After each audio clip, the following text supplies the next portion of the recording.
Bienvenue dans cette nouvelle édition de Un apéro avec Moto Magazine, votre petite friandise du vendredi soir et des friandises, mesdames et messieurs. C'est une Suzuki que personne ou presque ne connaît en Europe et encore plus en France. Non pas cette RG 400, la RG 400 ça existait au Japon, mais non, on va parler d'une autre Suzuki encore plus rare.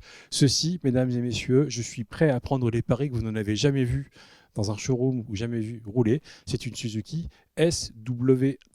Est-ce que c'est un scooter? Est-ce que c'est une moto? Est-ce que c'est un Skumo?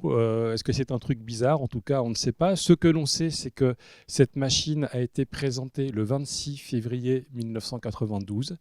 Elle a été réservée au marché japonais et la production est de 200 exemplaires. Ça rentre dans une grande tradition des Japonais de faire des engins au look néo-rétro, bizarroïde, futuro, ce que vous voulez.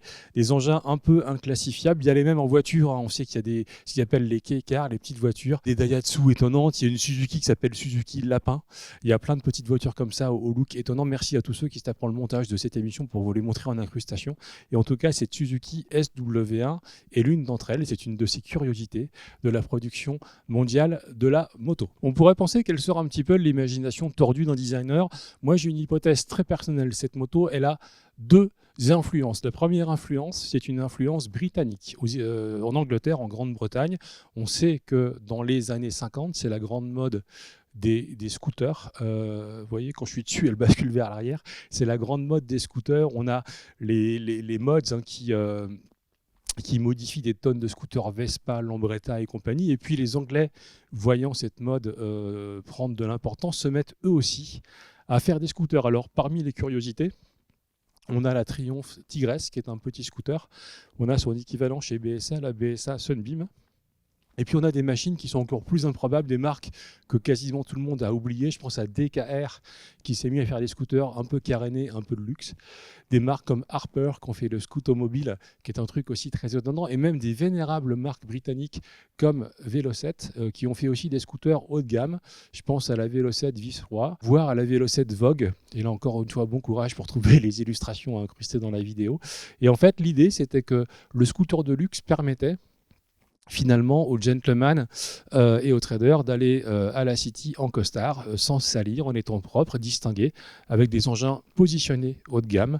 Donc ça, c'est la première des influences. La deuxième des influences, pareil, hypothèse très personnelle, c'est finalement l'arrivée de la Honda Pacific Coast dans la deuxième partie des années 80, une moto qui était très en avance sur son temps, trop en avance sur son temps, puisque la presse de l'époque, de manière très méchante, l'avait surnommée la Pacific Crotte. Mais l'idée aussi était de proposer un engin urbain, fonctionnel, permettant d'aller bosser en costard et de rester propre et d'arriver propre. Cette machine, finalement, si vous faites le croisement entre les deux, ok, il lui manque peut-être un pare-brise, mais l'idée, c'est un peu ça. C'est l'idée d'avoir un truc stylé, rétro, assez classieux. Moi, j'avoue que je trouve le look assez marrant. Les commodos sont un petit peu à l'ancienne, les compteurs à fond blanc, il y a plein de choses comme ça. Évidemment, les protections des jambes pour ne pas se salir le bas du corps. Une idée géniale, sélecteur double branche et tout se passe vers le bas. Donc, pour monter les rapports, on appuie avec la pointe du pied. Pour descendre des rapports, on appuie avec le talon. Comme ça, ces chaussures très chères, on n'abîme pas le dessus. Et puis voici l'idée de cet engin, c'est-à-dire un engin urbain, cool, stylé, pour une clientèle chic, pas forcément dans l'esprit Tarmo pur et dur, évidemment on l'aura compris, mais c'est dans la grande lignée Pacific Coast, Velocet, scooter et compagnie. Techniquement, c'est très simple, c'est un moteur de Suzuki 250 GN, autant dire un bon vieux monocylindre refroidi par air à l'ancienne, c'est pas un foudre de guerre, 20 chevaux à 8000 tours, 21 Nm, une boîte 5 dont on a dit que la sélection se fait tout le temps vers le bas pour descendre ou monter les rapports. Originalité, double originalité, transmission par courroie, comme ça c'est propre, ça va avec la philosophie de l'ensemble. Et puis deux sorties d'échappement, deux silencieux d'échappement. Sur un monocylindre, c'est pas toujours évident. Mais techniquement, c'est ça. Alors après, évidemment, tout le reste, tout l'accastillage, c'est totalement spécifique. Si vous en avez une, à mon avis, si elle cartonne, bonne chance pour retrouver des pièces. Ce qui est intéressant, c'est qu'il y a un coffre ici, il y a un coffre de l'autre côté, tout est capitonné, molletonné, etc. Machin. Réservoir d'essence sous la selle avec ouverture des deux côtés et le coffre aussi devant permet de mettre ses petites affaires. Encore une fois, vu les influences présupposées de cette machine, on pense qu'il aurait été peut-être logique qu'elle vienne avec un pare-brise, mais pour le reste, c'est vraiment la moto fonctionnelle par excellence. On n'est pas diverti par l'instrumentation, jauge à essence, 3 voyants, des commodos tout basiques, basta. La question qu'on peut se poser, bien évidemment, c'est comment ça roule. Eh ben, ça roule plutôt pas mal. Alors en réalité, on va pas se mentir, c'est un bon traîne couillon, c'est-à-dire que 20 chevaux, une boîte 5 et un moteur qui aime bien rouler tranquillou sur les mi-régimes. Évidemment, ça vous arrache pas les bras à l'accélération et ça ne vous remet pas la Rolex autour du cou dès qu'on ouvre un peu la poignée. Par contre, c'est souple, ça aime se balader sur le coup de piston à mi-régime. C'est très à l'aise à 80-85 de croisière, ça commence à vibrer un peu à 90. Et puis après, les trains roulants, de toute façon, vu les vitesses atteintes, il n'y a pas de quoi se faire peur. Le freinage, je l'ai trouvé correct. La tenue de route aussi, même si j'ai déjà trouvé, en faisant très attention, les limites de la garde au sol. Vous aurez remarqué les roues, qui sont les roues Suzuki de l'époque. 92, on est sur les 400 bandits. Je suis prêt à parier que les roues, les dimensions, etc., c'est extrêmement proche de ce qu'on trouvait sur ce type de moto.